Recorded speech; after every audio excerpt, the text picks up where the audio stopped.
Luc,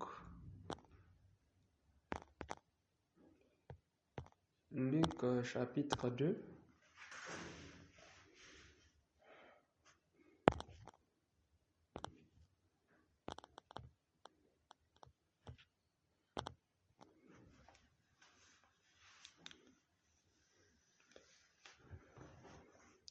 Luc chapitre 2. Il y avait aussi une prophétesse Anne, fille de Phanuel de la tribu d'Aser. Elle était fort avancée en âge et elle avait vécu 7 ans avec son mari depuis sa virginité. Restée veuve et âgée de 84 ans, elle ne quittait pas le temple et elle servait Dieu nuit et jour dans le jeûne et la prière.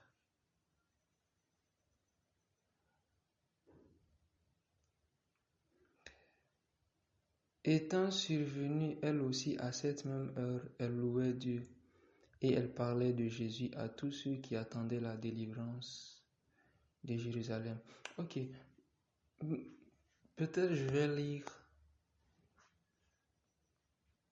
à partir de 34, je vais reprendre la lecture. Ou même plus haut. Ok, à partir du verset 25 même. Et voici, il y avait à Jérusalem un homme appelé Simeon. Cet homme était juste et pieux. Il attendait la consolation d'Israël et l'Esprit Saint était sur lui. Il avait été divinement averti par le Saint-Esprit qu'il ne mourrait point avant d'avoir vu le Seigneur, le Christ du Seigneur. Il vint au temple poussé par l'Esprit.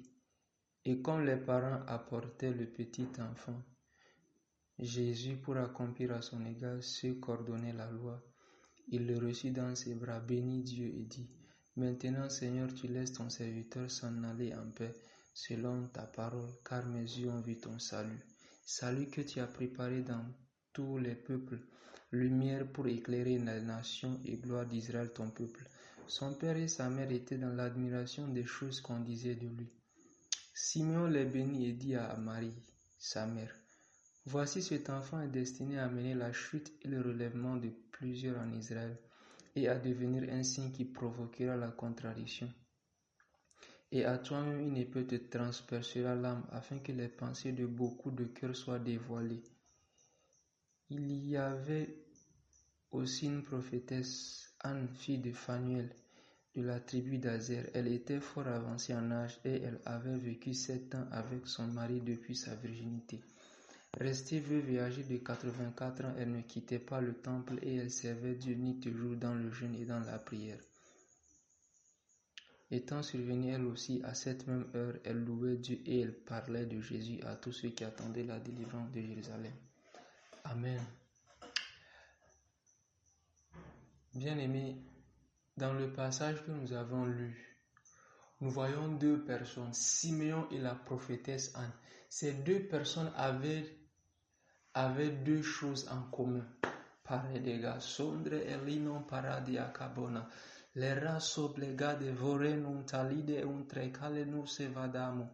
Che pola chitara didona ucale de vareo salinto de mei. Igalu da visa zuscia lidre che pole di monte la dianes.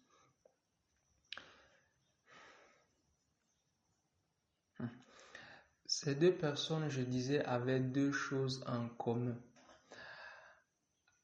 La première chose avait une chose en commun du moins. Ces choses qu'ils avaient en commun, c'était que c'était des hommes de prière. Les 2 étaient des hommes de prière. Les 2 étaient des hommes de prière. Et ces 2 priaient pour une seule chose, la délivrance de Jérusalem, la venue du Messie. Ils savaient qu'un Messie devait venir. Et leur travail, c'était de prier par rapport à la venue du Messie. Et parce que ces personnes priaient pour la venue du Messie, le Seigneur leur avait accordé certaines révélations.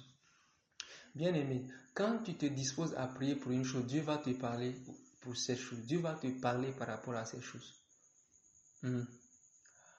Dieu va te parler par rapport à ces choses. Si tu commences à prier pour une chose, à prier pour un sujet, à prier pour ton pays, à prier pour ta famille, à prier pour un domaine particulier de ta vie, Dieu va commencer à te révéler des choses. Tu veux que Dieu te parle, commence par prier. La raison pour laquelle beaucoup de personnes sont confuses au sujet de leur vie, au sujet des choses que Dieu attend d'elles, c'est parce que ces personnes ne prient pas. Si tu as envie de prier, bien aimé, ce n'est pas possible. À un moment donné, Dieu va te parler. Ce n'est pas possible que Dieu ne te parle pas. La Bible dit que lorsque Jésus était sur le mont de la transfiguration, il était en train de prier. À un moment, la Bible dit que Moïse et Élie sont apparus là.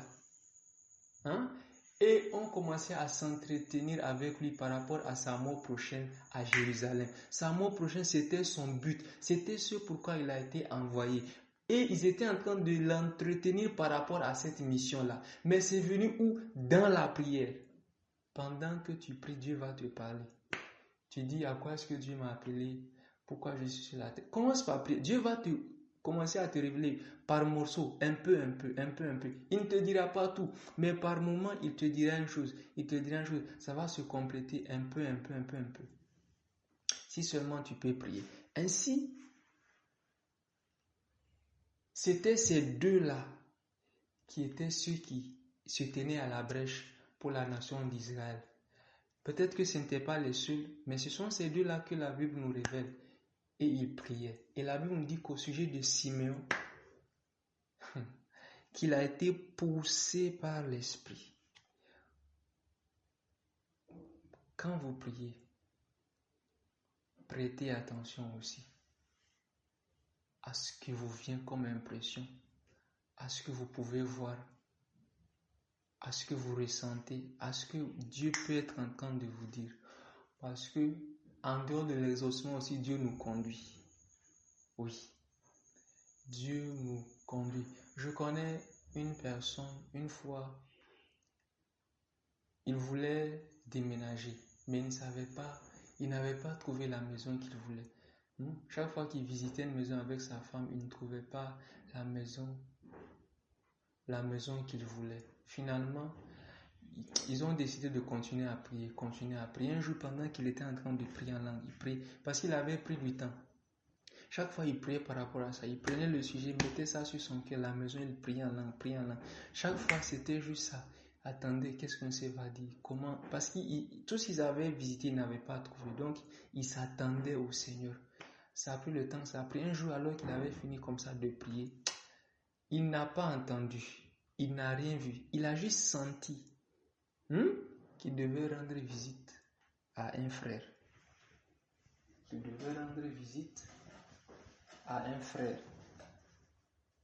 C'était juste ça. Il a juste senti qu'il devait rendre visite à un frère. Donc, il est parti, il a rencontré le frère, ils ont commencé à bavarder, discuter. Donc, une discussion a conduit à une autre. Et puis, il a dit, tu sais, je suis même en train de chercher une maison. Il a dit, bon. Et le frère, il a dit, il y a une maison là. Mais je ne sais pas. Je vais t'amener, tu vas visiter l'endroit. Le frère l'a amené là-bas. Et quand ils sont partis, devinez quoi? C'était exactement ce qu'ils recherchaient. Aujourd'hui, ils vivent dans cette maison. Mais vous voyez, c'est Dieu qui l'a conduit là-bas. Mais c'est venu comment? Est-ce qu'il a vu quelque chose? Est-ce qu'un ange est apparu? Est-ce qu'il a entendu une grosse voix? Il a juste senti. Dieu ne lui a pas dit, non, va là-bas, c'est le frère qui va. La Bible dit que Simon était poussé par l'Esprit à se rendre au temple. Dieu avait exaucé la prière. Maintenant, Dieu voulait lui montrer l'exaucement de la prière. C'est comme ça que Dieu l'a poussé. Des fois, vous sentez que Dieu vous pousse à faire une chose. Mais vous résistez, bien aimé. Après, vous dites que Dieu n'exauce pas. Après, vous dites que Dieu n'a rien fait. Par le moment, tu es en train de prier, par rapport à la famille, de briser, Très souvent, la manière dont Dieu va mettre fin à certains cycles dans la vie, à certains combats, à certains événements cycliques, des liens de femmes dans la manière dont Dieu va y mettre fin, souvent, ce n'est pas une instruction. Dieu peut dire fais une offrande. Tu es en train de prier, alors que tu attends à voir juste les choses se décantent d'un coup. Dieu lui t'attend. Et là où Dieu t'attend, c'est au niveau de l'offrande. Il dit fais une offrande. Ou tout ce que Dieu dit, c'est libère telle personne de ton cœur, pardonne à telle personne. C'est tout. C'est juste ça qu'il attend. Ainsi, c'était ces deux-là. Donc, il a été poussé par l'esprit. Des fois, tu n'as pas envie d'aller à l'église, tu es découragé, mais tu sens que tu dois y aller, tu sens, et tu te traînes toi-même. Et quand tu viens là, my God, l'esprit de Dieu, ce jour-là, le pasteur était inspiré, il va parler directement à ton cœur.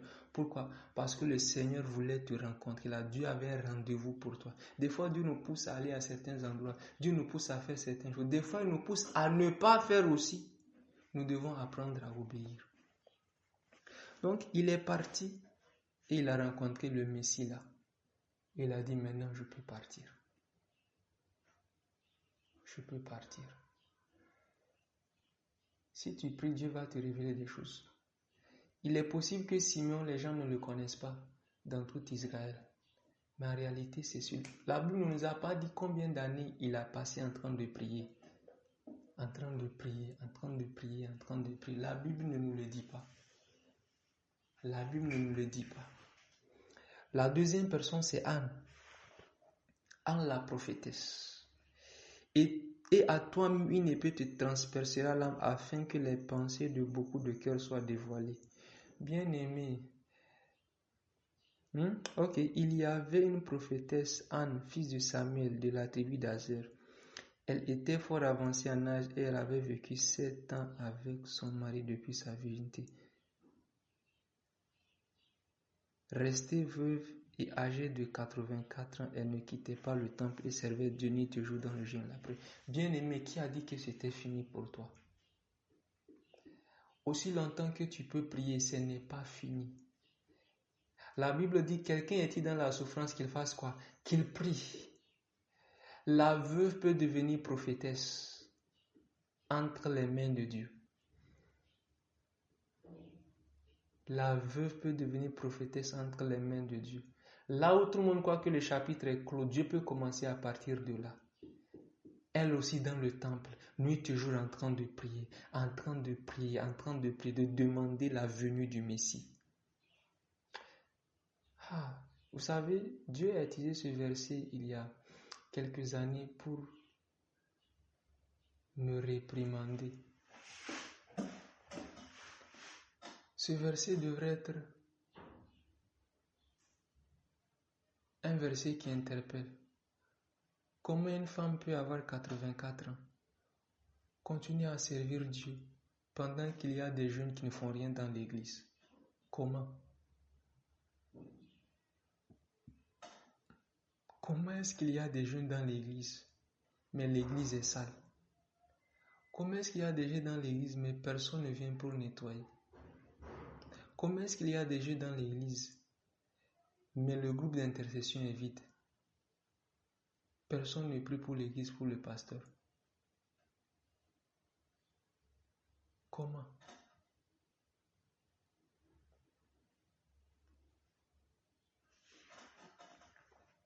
À 84 ans.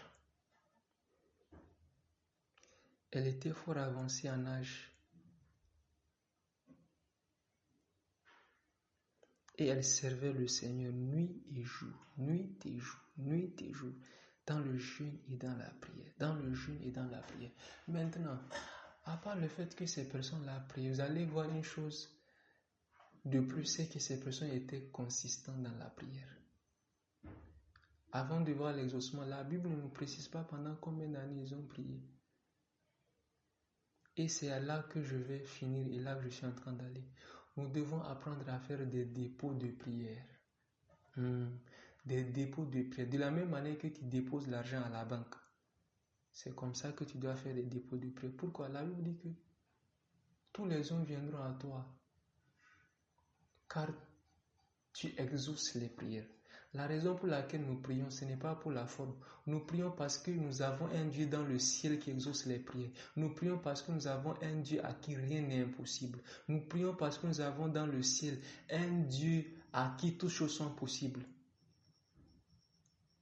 Des dépôts de prière. Ils ont prié pendant des années. continuez à prier, jusqu'à ce que ceux qu'ils avaient demandé a fini par arriver. Bien-aimé, laisse-moi te dire qu'aucune de tes prières n'est perdue. Aucune de tes prières n'est perdue. Aucune. Même ton Seigneur accompagne-moi pendant que je sors. Seigneur, va avec moi. Elle n'est pas perdue. Aucune de tes prières n'est perdue. Toutes les prières que tu as faites pour ta famille, pour tes enfants, pour ton mari, pour toi-même, par rapport à un domaine de ta vie, ou une prière que tu continues à faire, ces prières-là ne sont pas perdues.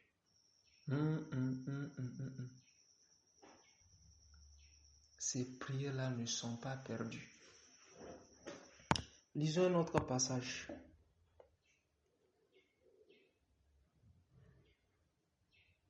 Nous allons lire Luc toujours, je crois. Ok. Luc chapitre 1. Du temps d'Hérode, à partir du verset 5. Roi de Judée, il y avait un sacrificateur nommé Zacharie de la classe d'Abia. Sa femme était d'entre les fils d'Aaron et s'appelait Élisabeth. Tous deux étaient justes devant Dieu, observant d'une manière irréprochable tous les commandements et toutes les ordonnances du Seigneur. Ils n'avaient point d'enfants parce qu'Élisabeth était stérile et ils étaient l'un et l'autre avancés en âge. Or, pendant qu'il s'acquittait de ses fonctions devant Dieu, selon le tour de sa classe, il fut appelé par le sort. Maintenant, ok, avant de continuer, la Bible dit que tous deux étaient juste devant Dieu, observant d'une manière irréprochable tous les commandements et toutes les ordonnances du Seigneur. Ils n'avaient point d'enfants parce qu'ils avaient été stériles. Bien aimé, lorsqu'on donne un tel témoin au sujet de deux personnes, vous ne vous attendez pas à ce qu'on dise maintenant qu'ils n'ont pas d'enfants. Comment des personnes qui sont tous les deux juste devant Dieu observent d'une manière irréprochable tous les commandements et toutes les ordonnances du Seigneur, ils n'avaient point d'enfants. Ça a l'air contradictoire. Bien aimé, les mauvaises choses arrivent même aux bonnes personnes. C'est pourquoi la Bible dit quoi? Le malheur atteint souvent le juste, mais l'Éternel en délivre toujours. Certaines choses qui nous arrivent, je n'ai pas dit tout. Certaines choses qui nous arrivent, ce n'est pas Satan, mais c'est Dieu qui est derrière. La personne qui a rendu Élisabeth stérile, c'est pas Satan, c'est Dieu.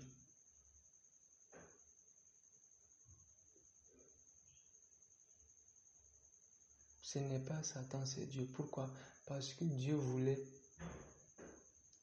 qu'il donne naissance à Jean-Baptiste. Et Jean-Baptiste devait venir à un moment bien donné. Voilà, je lisais ce passage un jour et j'ai vu qu'ils étaient déjà âgés. Et j'ai pensé, mais à quoi bon avoir des enfants à cet âge encore? J'ai dit, Seigneur, mais pourquoi? La réponse du Seigneur je ne m'y attendais pas. Vous savez ce que le Seigneur m'a dit? Le Seigneur m'a dit, si Jean-Baptiste venait par d'autres parents, cela aurait été injuste de ma part. Car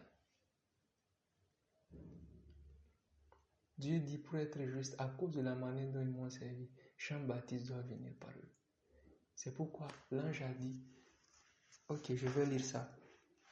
Or, pendant qu'il s'acquittait de ses fonctions devant Dieu selon le tour de sa classe, il fut appelé par le sort, d'après la règle du sacerdoce, à entrer dans le temple du Seigneur pour offrir le parfum. Toute la multitude du peuple était dehors en prière à l'heure du parfum. Alors un ange du Seigneur apparut à Zacharie et se tint debout à droite de l'autel des parfums.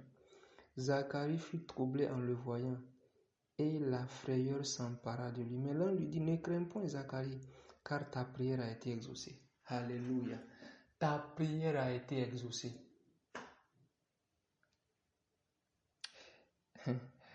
Il dit, mais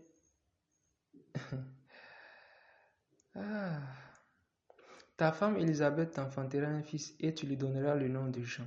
Il sera pour toi un sujet de joie et d'allégresse, et plusieurs se réjouiront de sa naissance. Car il sera grand devant le Seigneur. Il ne boira ni vin ni liqueur. Ok, je vais arrêter là. Regarde ce qu'il dit. Il dit quoi? Il sera pour toi un sujet de joie et d'allégresse. Alléluia. Il sera pour toi un sujet de joie et d'allégresse. Lorsque Dieu va apporter l'exaucement, tu oublieras même les années que tu auras passées à attendre l'exaucement. Des dépôts de prière. Il dit, ta prière a été exaucée. Quelle prière? Quand? Ils n'étaient pas en train de prier à ce moment-là, mais ils avaient pris du temps pendant longtemps à prier pour la chose. C'est pourquoi, écoutez-moi, lorsqu'une chose perdue dans votre... Ne vous taisez jamais par rapport à une chose qui vous dérange dans votre vie. En était stérile. Malgré, ils n'ont pas supposé que c'était forcément Dieu. Et même si c'était Dieu, ils ont continué à prier. Ils ont continué à prier. Ils ont continué à prier. Elle était stérile, mais ils ont dit ta prière a été exaucée. Donc, ils priaient par rapport à la stérilité pour que Dieu leur accorde un enfant. Prie par rapport à tout ce qui dérange dans ta vie. Prie. Prie, prie, prie.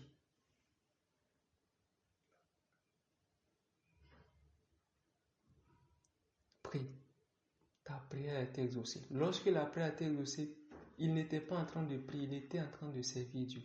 Bien-aimé, prie de sorte que même quand tu ne seras pas en train de prier, il puisse t'exaucer. Il puisse t'exaucer. Mais surtout, n'arrête pas de prier. Tu es en train de faire des dépôts. Même si l'exaucement n'est pas venu, continue à prier. Continue à prier. Continue à prier. Continue à prier. Dieu voit ton investissement. Et Dieu va y répondre. Que le Seigneur te bénisse. Au nom de Jésus.